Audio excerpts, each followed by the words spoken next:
Hey everyone, how's it going? This is Kyle from the TF Review, and welcome back to another edition of Megazord Monday. In today's episode, we are going to be taking a look at the Deluxe Turbo Megazord from Power Rangers Turbo. Thank you so much for watching, and I hope you enjoy this video review.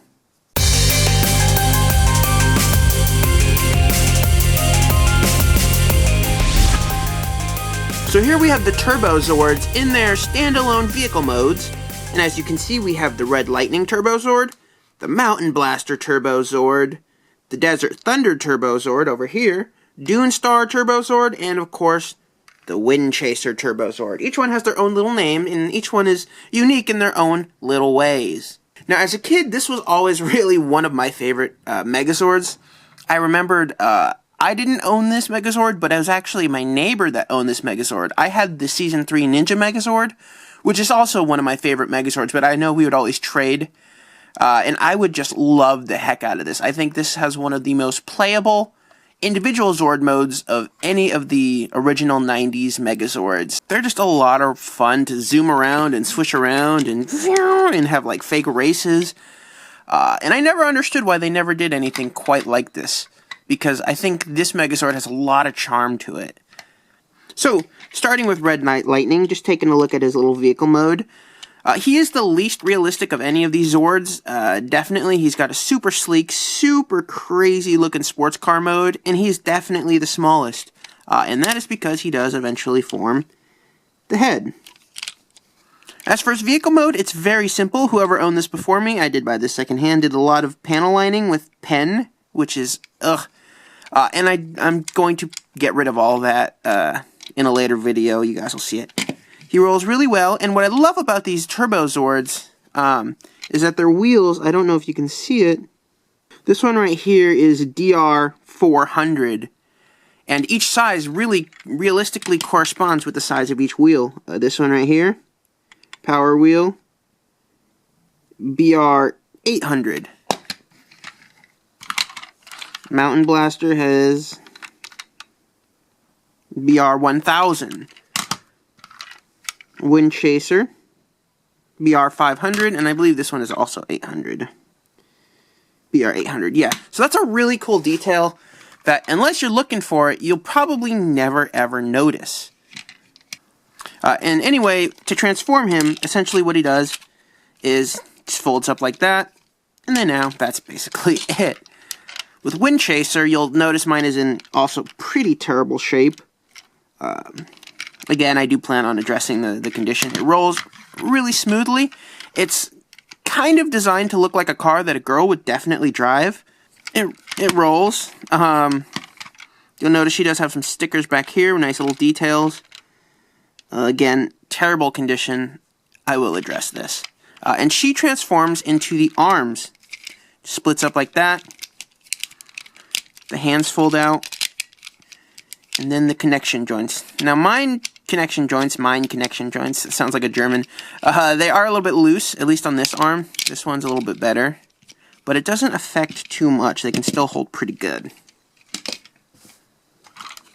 Now, Mountain Blaster, he's definitely the largest, definitely the heaviest. He's the most die-cast. This whole upper part is done in die-cast. And he also rolls. He is a truck. And he has the most unique transformation of the bunch. So to transform him, we just want to take these light pieces, fold that up, take this grill piece, fold it down, split his legs, fold the grills up, and pull these little arm parts down. And now he's ready for Megazord mode. Lastly, are these two guys, number 4 and number 3. They are essentially the same thing, though they do have very different molds, very different stickers. The grills are completely different. The sides of them, for the most part, are different. They're the same, but they're different, if that makes any sense at all.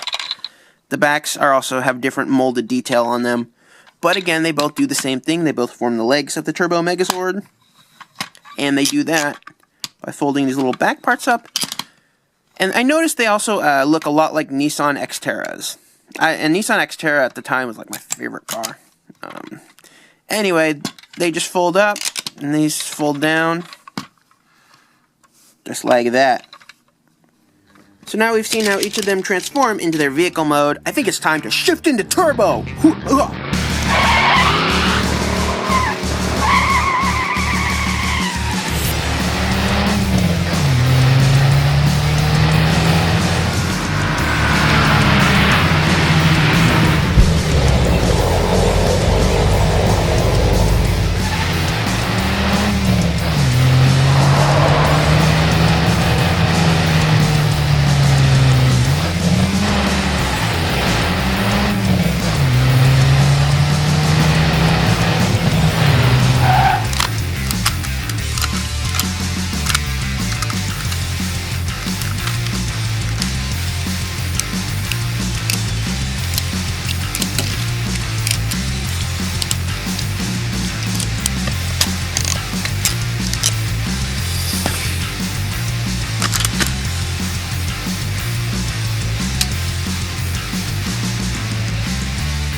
And of course, once the transformation is complete, we now have ourselves a Turbo Megazord. And as mentioned before, I think this Megazord has a lot of charm to it.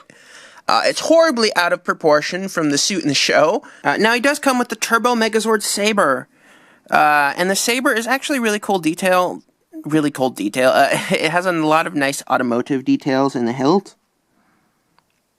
And it just fits snugly in the hand. Again, you're kind of stuck with that standard limited articulation, so you can't really get it to do a whole lot, but you can get it to stand there, look good, and hold it. Which is essentially all you really need from a Megazord. Now, for a quick size comparison, since this is all I have right next to it, here he is next to Auric the Conqueror. We can see he's a lot larger, and he's a good size. Again, very charming, very oddballish, but very, very unique, and a lot of fun. Probably one of the more fun Megazords that we've ever had as Power Ranger fans. And for that, it's worth having, because I don't think they've ever done anything quite like this since this actually came out. So, for that, I think it's worth owning. Anyway, that does it for this look at the Power Rangers Turbo Megazord. Thank you guys so much for watching. Be sure to follow me on Twitter, Instagram, and Facebook at the TF Review, and be sure to check back next Monday for another episode of Megazord Monday. Again, thank you so much for watching, and I will see you all in the next video.